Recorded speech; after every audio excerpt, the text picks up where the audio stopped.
Bom, pessoal, resolvi fazer um review de longo termo da CB1000R.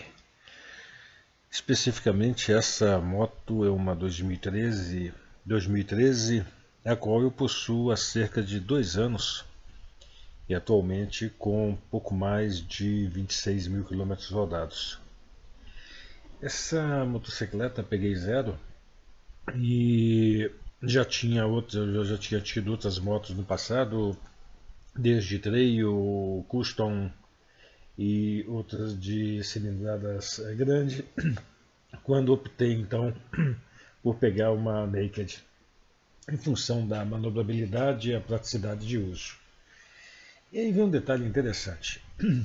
No caso específico da CB1000, uma moto com motor extremamente maleável, a finalidade dela não é velocidade final, e sim retomada de velocidade com manobrabilidade.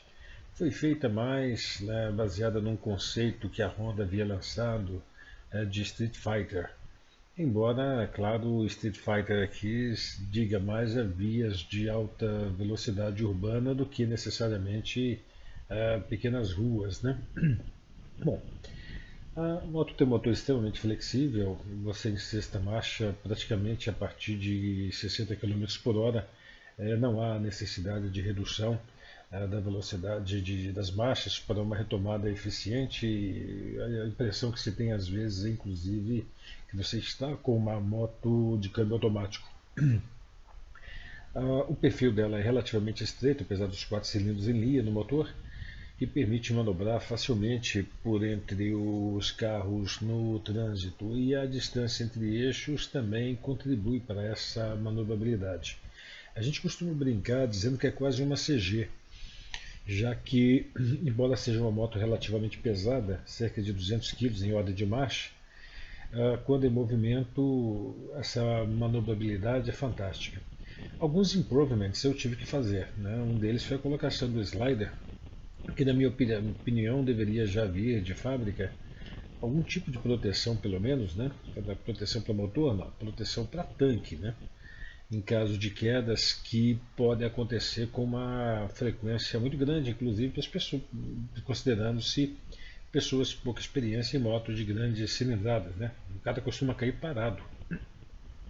Ah, Foi instalado o slider, que foi a primeira coisa que eu fiz, inclusive na revenda. Aliás, duas coisas: seguro e slider, né? Seguro porque um tanque desses custa entre 7 e 10 mil reais hoje.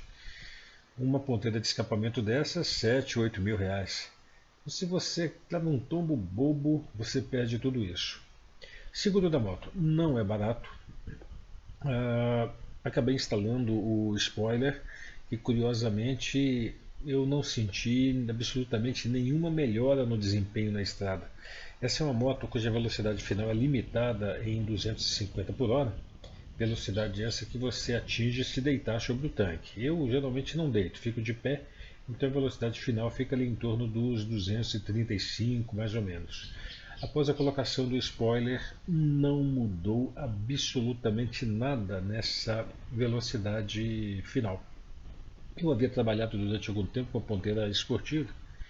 Com a ponteira esportiva, o desempenho da moto, curiosamente, havia inclusive caído. Instalei o filtro Cayenne. Com o filtro Cayenne, o desempenho aumentou sim, ela chegou a levanta a roda de primeira, você tem até que dosar um pouco a velocidade, mas a ponteira acabei voltando para a ponteira original.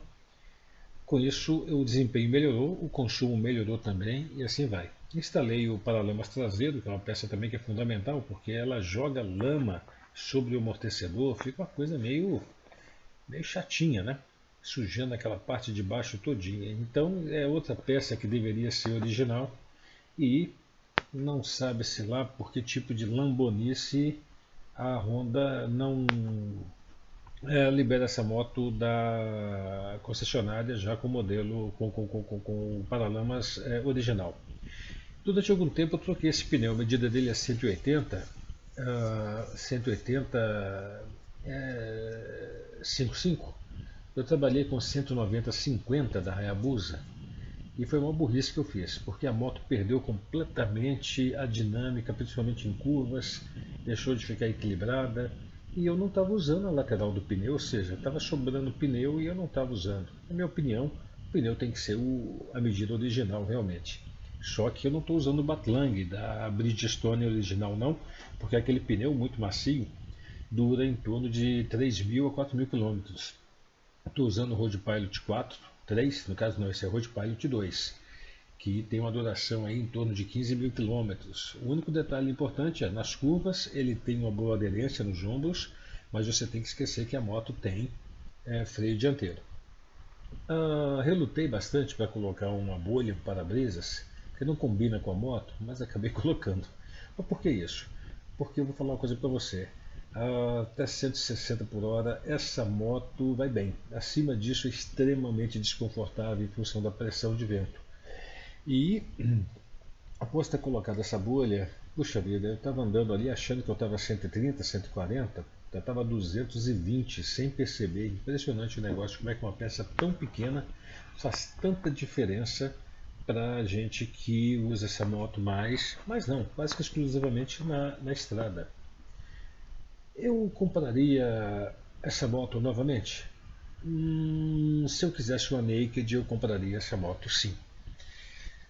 Apesar do seguro caro, em torno de R$ 8.000 que se paga por ano de seguro, em função do prazer que ela te proporciona, eu sem dúvida nenhuma compraria uma CB1000. E tem um design que me agrada bastante, mas para minha finalidade hoje talvez eu pensaria mais numa Big Trail. Mas isso aí é uma questão de físico, é uma questão de idade, é uma questão de finalidade, né? Porque eu penso hoje mais em viagens relativamente longas, né? E essa moto é uma moto para brincar. Eu até falei que ia vender, mas eu não tenho coragem de anunciar porque realmente eu gosto dessa moto. Eu acho que eu quero ter uma Big Trail, mas necessariamente eu não gostaria de me desfazer dessa moto.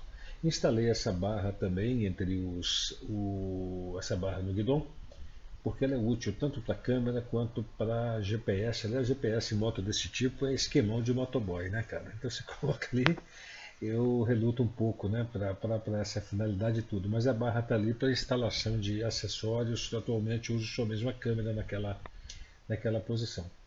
E com uma proteção proporcionada por esse para-brisa excepcional. Se eu soubesse, eu teria colocado mais cedo. Costumo dizer que pode até não ter ficado bonito, mas chega uma determinada fase da vida da gente que o compromisso não é mais com a beleza. O objetivo da vida da gente passa a ser a eficiência.